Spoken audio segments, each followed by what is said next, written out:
નમસ્કાર મિત્રો, જય રામાદણી, જય વીર મહારાજ, જય માતાજી, જય કેદારનાથ.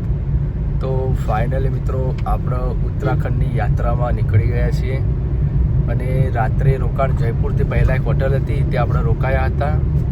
અને આજે સવારના બધાને ગુડ મોર્નિંગ. સવારે 10:30નો સમય થઈ ગયો છે અને આપણે હોટલમાંથી ફાઇનલી ચેકઆઉટ કરી દીધું છે અને બધા જ ફ્રેશ થઈને ચા નાસ્તા સાથે આપણે નીકળી ગયા છે. અને અત્યારે કાકા ડ્રાઈવ કરી રહ્યા છે. જો તમે ડ્રાઇવિંગમાં આપણો નંબર લાગ્યો છે અત્યારે. જયપુર ઉલાળવા છે હોજ સુધી મિત્રો. જયપુર નહીં, મથુરા. સોરી, મથુરા ને જયપુર મથુરા ના હજી 377 આપણે જમવાનું બનાવવાની વ્યવસ્થા કરવી પડશે. તો આપણે ફાઇનલી જયપુરથી બહાર તો ક્રોસ કરી જ દેવું પડશે. તો આપણે જો પાછળ મિત્રો બેસા છે. સિદ્ધેશ જય બોલ્યો बस बोली किती બોલે ચલા બોલે સ્પીચ આવે બોલો જયદી બોલો હવે કેટલો દવાનું આપણે જયપુરથી હવે મથુરા ઉદયપુરથી ફ્રેશ થઈને નીકળ્યા છીએ આપણે જયપુર સાઈડ. બરાબર. પછી આગળ મથુરા હોજ સુધી પહોંચી જઈશું. રાઈટ. આગળ વિપુલસિંહ બોલો વિપુલસિંહ યુ આર સ્પીચ.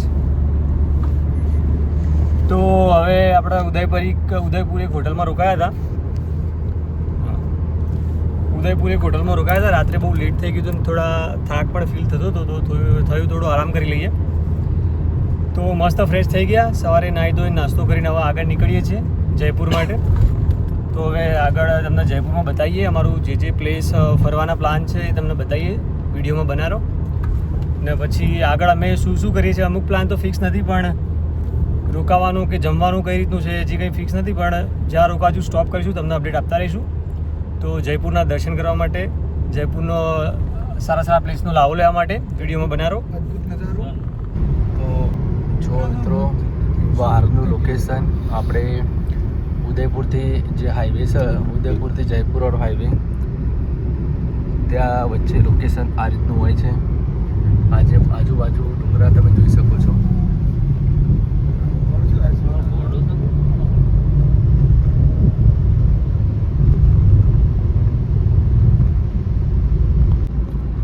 તો ફાઇનલી મિત્રો આપણે નાથદ્વાર ઉદયપુરથી થોડા જ કિલોમીટરના અંતરે નાથદ્વાર આવેલું છે. તેઓ નજીક આવી રહ્યા છે આપણે. જવા દો. તો મિત્રો ફાઇનલી આપણે તો નાથદ્વાર પહોંચી ગયા છે, પણ આપણે નાથદ્વારથી આગળની તરફ જવાનું છે અને અહીંયાથી નાથદ્વાર જવાય. આપણે સ્પેશિયલી વ્લોગ બનાવીશું નાથદ્વારનો, ફરીથી આવશું ત્યારે. તમે જોઈ શકો છો શંકર ભગવાનની, મહાદેવની અહીંયા બહુ જ મોટી મૂર્તિ આ બનાવેલી છે. જો તમે.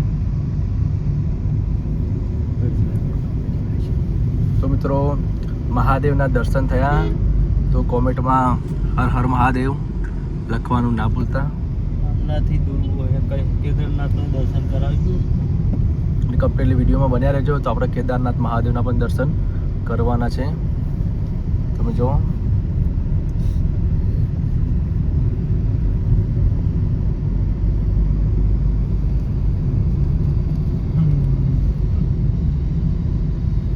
ઉદયપુરથી નજીકના અંતરે આવેલું છે. મિત્રો તમે દર્શન કરવા આ બાજુ આવો તો દર્શન કરી શકો છો. વિડીયો થ્રુ પણ તમે દર્શન કરી શકો છો.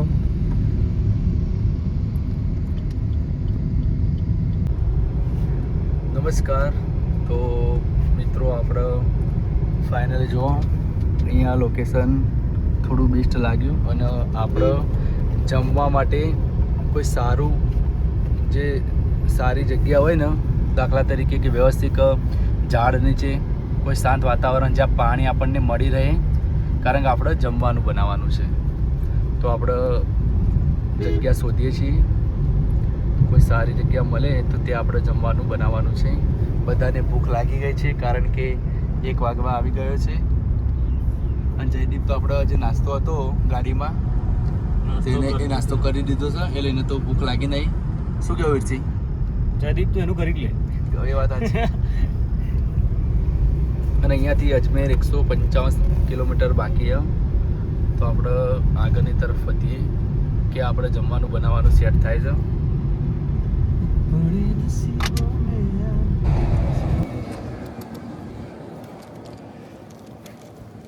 તો મિત્રો બપોરના 2 વાગી ગયા છે. જમવાનું બનાવવાનું થોડું લેટ થઈ ગયું છે, પણ કોઈ સારી જગ્યા મળતી નથી. કેમ કે જગ્યા સારી હોય તો પાણી ના હોય, ને પાણી હોય તો જગ્યા સારી ના હોય, એવું થતું હતું. પણ ફાઇનલી એક જગ્યા સારી મળી. હવે જમવાનું બનાવવા માટે ઊભા રહ્યા છીએ. ગુંજનસિંહ ને કાકો શાકભાજી વાળે છે. જયદીપનું કામ છે લોટ બાંધવો. તો ફાઇનલી મિત્રો આપણે જો કે આપણે ફાઇનલ ખબર નહીં કઈ જગ્યાએ આપણે પહોંચ્યા છીએ, પરંતુ અહીંયાથી અજમેર 150 કિલોમીટર આસપાસ છે. અને આપણે ક્યારના આપણે જગ્યા સારી શોધતા હતા, પરંતુ આપણને મળી નહીં. અને એક જગ્યાએ પાર્લર છે, ત્યાં આપણે જગ્યા મળી રહી છે. તો ત્યાં આપણે જમવાનું ફટાફટ બનાવીએ, કારણ કે બહુ ભૂખ લાગી છે. કારણ કે આપણે શાકનો રોટલી ખાઈએ ના ત્યાર સુધી આપણે પેટ ભરાય નહીં. સવારે આપણે ઓનલી ફોર નાસ્તો જ કર્યો હતો માટે. તો કમ્પ્લીટલી વિડીયોમાં બન્યા રહો અને આપણે ફટાફટ જમવાનું બનાવી દઈએ. કોબીનું શાક છે ને, કોબીની સબ્જી, રોટી. તો ભૂખ જોરદાર લાગી છે, તો ખાવાની પણ મજા આવશે. વિડીયોમાં તમે બન્યા રહો, તમને બતાવીએ કેવી સબ્જી બને છે.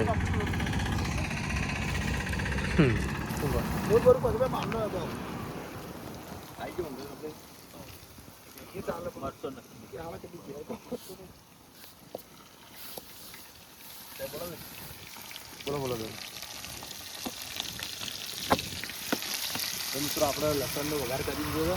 લસણને મરી ભીણા કર્યા હતા, અને ત્યારબાદ આપણે પહેલાં પ્રથમ મરચાં નાખ્યા, લીલા મરચાં એડ કર્યા છે. તો મિત્રો એટલા ફરવા જાય પિકનિક પર મિત્રો સાથે, અને આપણે જમવાનું સાથે લઈ જાય. જમવાનું બનાવીને જમવાની મજા જ કંઈક અલગ હોય છે. તો આપણે જો કમ્પ્લીટલી કોબીની સબ્જી બનાવવાની છે.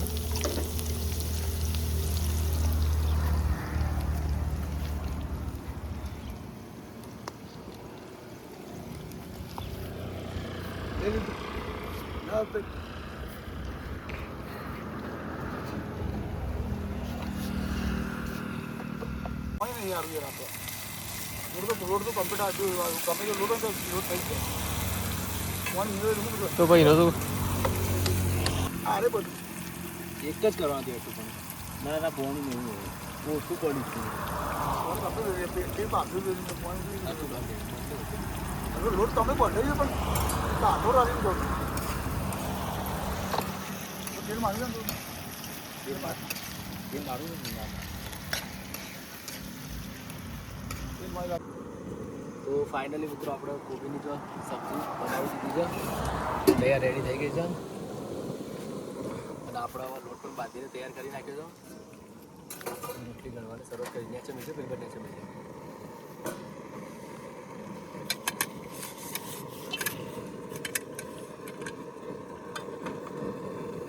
આપણે તવી મૂકી દઈએ, રોટલી કાઢીને રોટલીની તૈયારી કરીએ. સાથે આપણે સલાડ પણ તૈયાર કરી નાખી દો, ડુંગળી અને ટામેટા. તો બનાવવાનો વિડીયો ચાલુ કરી લાગે છે ના પડે લે યાર. રોટલીઓ બને છે હવે. ખાલી 2 રોટલી આવશે ને માર તો. સબ્જી બની ગઈ છે. વધવો ના જોવા પડી ગયો, બધું ખાઈ દઈએ તમને કહું.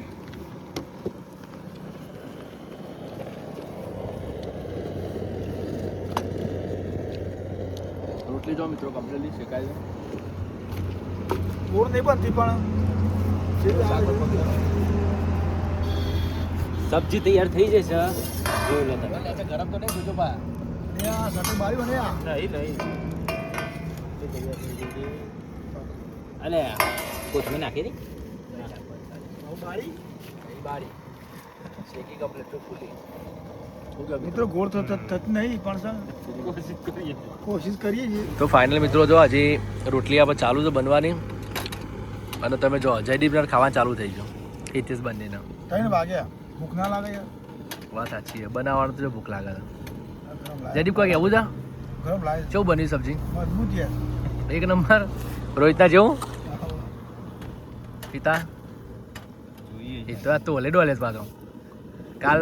કાલ રહી ગયો તો વીરસિંહ. હા બોલો. હવે ટેસ્ટ કરીએ. ફ્રેગ્રન્સ સ્મેલ તો બહુ મસ્ત આવે છે. કાકાએ બહુ જોરથી બનાવ્યું છે.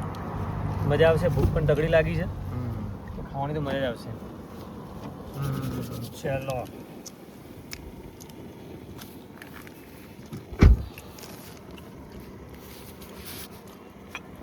તો ફાઇનલી મિત્રો જુઓ આપણે આ ડીશો લાવ્યા હતા તૈયાર, જેથી કરીને અમુક જગ્યાએ આપણે પાણી ના મળી શકે તો આપણે પાણી આજના ડીશોનો ઉપયોગ કરી શકીએ.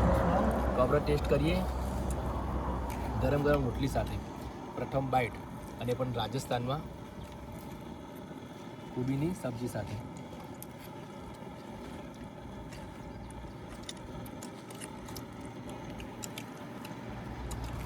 મિત્રો બેસ્ટ અને બેસ્ટ બની છે. મિત્રો સાથે જમવાની મજા જ કંઈક અલગ હોય છે.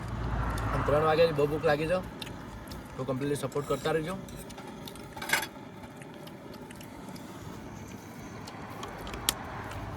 તો ફાઇનલ મિત્રો આપણે જમીન આગળની તરફ વધવાનું છે.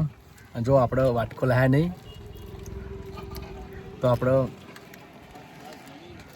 ભીંડી અને ચણા આમાં કાઢ્યા છે. આપણા તો જયદીપનો જો હિતેશને વીરસીને મૂકવા કોઈ લો તમે